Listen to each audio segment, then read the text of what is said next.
Engarno kulepate loka National Resistance Movement arebu NRM o district ka loko Serere kesbiana poti diaro sadukena na polo kunepate loka NRM alaijo Kampala itungale ngarni kitos Steven Otage loerai NRM chapason otema loko kateta oraida bole polo kite Ebuku lo Serere nepeke de Richard Emmanuel loko la rai la polo kit NRM ko district ka loko Serere. The interest of the people who are our supporters down there have sent us here purposely to inform our secretariat and the party at large that their support is going to be given to the son, to the late, who is Omoding Emmanuel. And that one, we shall not pretend here to tell you the story beating around the bush. It is the voice which has come from the people. Because there are quite a number of projects that the late injected it to the voters down there, of which he had never completed them. So the only hope that they think is there for them to get those things is the son to take over from the father up to 2026. Then they will again see who else to take over from the son. The members of parliament and the party leaders who attended the burial were able to read the moods of the people. It's the basis at which the leadership said, for us as leaders of NRM, irrespective of what has happened, we are going to back up the son of the late. That statement brought hope to the people of Serere.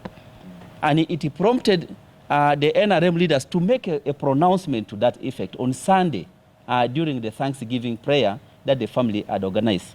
The members resolved, and we felt it was very urgent for us to notify the secretariat about the plea of the people of Serere, and is the more reason as why we are here.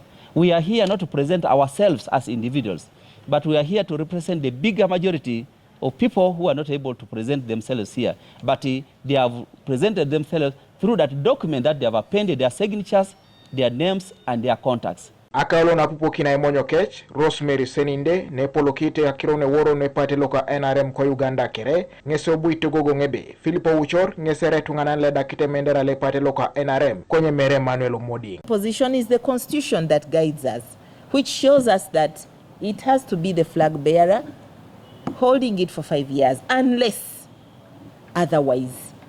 Because the flag bearer can say, okay, for consensus issues, let me step aside. Now that we have not yet had a chance to meet the flag bearer, which we shall do, because I've not heard from him, I've personally not heard from him to know whether he's standing or not.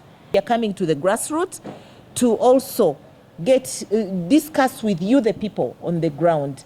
We appreciate you have given us your petition, and we are not going to put it under the table. The concern of the 250 people. We may not know whether this is the voice of the entire 74,000 voters. We need to come and see how do we reconcile all the teams in order for us to come up with an agreement of who should hold our flag.